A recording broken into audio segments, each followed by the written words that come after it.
Kuna mambo fulani kwenye maisha yako yakikutokea, unalazimika kupotea kidogo kutoka kwenye public. Huwa tunaita moment of disappearance. Kuna vitu ambavyo vinaweza vikatokea, vikakuletea tension, vikakuletea wakati mwingine aibu, wakati mwingine vinakufanya usiwe huru kwenye mambo yako. Ni mambo ambayo yanatokea, wakati mwingine yanaweza kawa yanahusu biashara, yanahusu familia yako, yanahusu mahusiano, au yanahusu pesa, yanahusu nafasi yako kwenye uongozi na vitu vinavyofanana hivyo. Na mambo haya yakitokea, kuna wakati utalazimika kidogo kuwa na moment of disappearance kwa sababu kubwa tatu. Cha kwanza, kuna wakati utahitaji kukusanya nguvu upya. Watu wengi sana wanapopitia hali hii huwa inadhoofisha akili zao, kwa unakuta uwezo wao wa kufikiri unakuwa ni mdogo, kwa maana yake hata uwezo wa kutatua matatizo pia unakuwa ni mdogo sana. Lakini pia unakuta inadhoofisha hisia zao. Unakuta ni mtu anakuwa hisia zake zimekuwa so weak, amekuwa mdhaifu sana, kiwango ambacho mtu akiandika jambo labda kwenye social media kutokana na ile hali yake ambayo anaipitia, unakuta naye anamjibu, anatukana, anamjibu vibaya, wakati mwingine anajirekodi vitu ambavyo vinaendelea kumharibia ile sifa yake. Kwa hiyo ni vizuri sana kujua kwamba unahitaji wakati fulani wa kukusanya nguvu ili uweze kusimama upya. Hili ni jambo ambalo linatokea watu wengi kwenye maisha. Wewe sio wa kwanza. Kila mmoja ameshakutana na hii changamoto, na mara nyingi unaweza ukakutana nayo hata zaidi ya mara moja. Kwa hiyo kupotea kwenye jamii au kupotea kwenye macho ya watu haimaanishi kwamba umeshindwa. Hapana, inamaanisha kwamba unaenda kujipanga upya. Kwa maneno mengine, jeshi wana kitu anaita retreat strategy, kwamba unaweza ukarudi nyuma adui yako anapokushambulia, sio kwa sababu umemuogopa au sio kwa sababu amekushinda, ila ni kwa sababu unajipanga upya.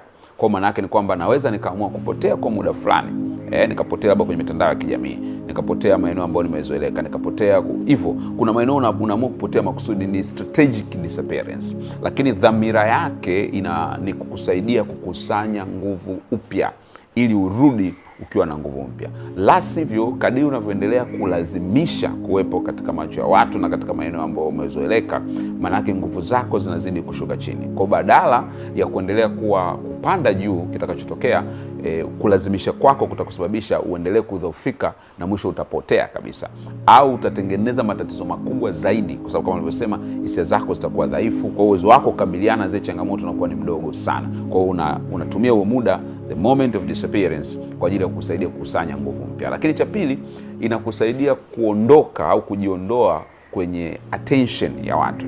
Unajua jambo fulani linapokuwa limetokea, labda limekuletea aibu kama hivyo unavyosema, au wakati mwingine limeleta changamoto kwenye maisha yako, unaanza kuwa point of discussion.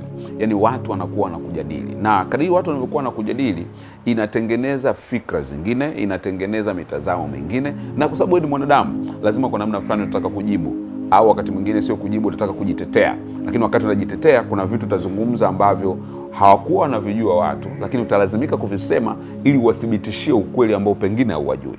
Utakapovisema vile vitu vingine vipya, wataacha kile cha kwanza, wataanza kufuatilia vitu vingine vipya. Kwa hiyo utajikuta kila siku unakuwa agenda, na hii itakupeleka kwenye position ambayo tunasema defensive position.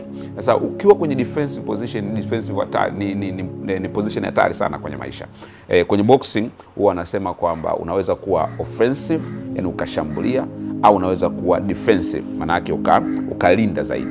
Lakini imeonekana na imethibitika kabisa, hakuna mtu anayeshinda kwa kuwa defensive kila wakati. Na wanasema the best defensive technique is to be offensive. Yani kwa maneno mengine, njia bora ya kujilinda ni kushambulia. Hiyo ni falsafa. Kwa hiyo maana yake ni kwamba utakapojiruhusu uwe kwenye defensive mode au defensive position, yani kwamba wewe kila siku mtu anaandika kitu, mtu anasema kitu, na wewe kazi yako inakuwa ni kujitetea, ni kujielezea, ni kujionyesha kwamba hujakosea, hauwezi kufika mahali, lazima utaharibikiwa. Kwa hiyo unapata ile moment of disappearance, unajificha kidogo au unapotea kwa muda fulani, ili uruhusu ile discussion inayokuhusu au inayohusu ile jambo ipotee kwa muda fulani. Wanadamu wana tabia, kama kitu ukipi attention, huwa kinapotea chenyewe.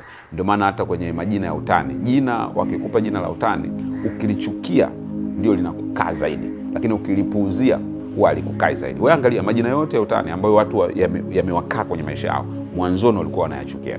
Kwa hivyo na wewe pia, kwamba watu watakapoanza kuongea, watakapoanza kusema, wakiona haujibu, haupo kwenye picture, uonekani na vitu vinafanana hivyo, wataacha kuongea, watasema mtu mwenyewe tunamuongelea hapo, kwa sababu nia ni kutaka kukuumiza wewe. Ndio nature ya wanadamu ilivyo. Wanataka ukasirike, wanataka uumie, wanataka uone kwamba umepoteza, wanataka uone kwamba haiwezekani tena, wanataka uone kwamba wewe sio kitu tena. Wakiona hicho kitu wakipati, wataenda watahamia, watamtafuta mtu mwingine. Kwa moment of disappearance inakusaidia kujiondoa kwa focus of discussion. Lakini cha tatu ambacho kinakusaidia kwenye moment of disappearance, inakutengenezea mwanzo upya. Kwa sababu haya mambo yanapokukuta wakati mwingine yatakulazimu kujifikiria upya. Nasema you rethink about your strategy, you rethink about your direction. Unaanza kufikiri kuhusiana na mwelekeo wa maisha yako. Kwa hiyo mambo yanapotokea yanaanza kaanza kuonyesha kwamba hapana, kumbe mimi sasa hivi natakiwa nibadilishe mwelekeo wa maisha yangu. Natakiwa niache hichi kitu, nifanye jambo fulani. Natakiwa nianze kitu kipi ambacho nilikuwa sijakianza hapo mwanzoni. So, hii yote inakutengenezea muda wa kukaa na kutafakari. Uwezi ukafanya hivi katikati ya makelele ya watu. Watu wanapokuwa wanakupigia makelele, wanapokuwa wanakusema, wanapokuwa wanakufuatilia, inakutengenezea confusion. Kwa utajikuta kwamba uwezi kufanya kile ambacho unataka kufanya. Matokeo yake ni kwamba utazidi kuharibu zaidi. Mwelekeo wa maisha yako utazidi kuporomoka, utazidi kwenda mahali ambako sio sahihi, utazidi kufanya vitu ambavyo vinaharibu maisha yako. So, unahitaji moment of disappearance ili upate kutafakari. Ukae chini useme, hivi naelekea wapi kutokea hapa? Mwelekeo wa maisha yangu ukoje? Niendelee kufanya hili jambo au niache? Nifanye hiki au nielekee mwelekeo? Kuna mhitaji huyu au simhitaji? Ule muda utakupa muda wa kutafakari na kujitambua na kujigundua. Na watu wengi sana walipopitia nyakati ngumu za maisha yao zilizowalazimisha kujitenga kidogo na watu au kupotea kwenye macho ya watu, walipoondoka, waliporudi tena, walirudi wakiwa hodari zaidi. Nakumbuka story ya Sir Edmund Hillary ambaye alikuwa mtu wa kwanza kufika kwenye kilele cha Mount Everest. Alijaribu mara ya kwanza, lakini hakufanikiwa kufika kwenye kilele na walipoteza baadhi ya watu, wakafa njiani.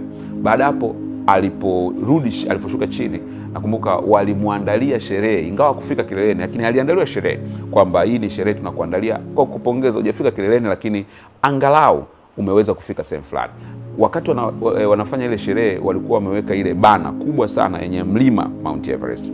Kwa Sir Edmund Hillary alipokuwa anaongea kuhusiana na ziara yao au kupanda kwao mlima juu, akasema, akazungumza, akamshukuru kila mmoja na kila mmoja aliyemsupport. Baadaye akaugeukia ule mlima, akawaambia kwamba Mount Everest, you cannot grow higher than you are, but you can become stronger than you were before. So we'll come back to you and climb again.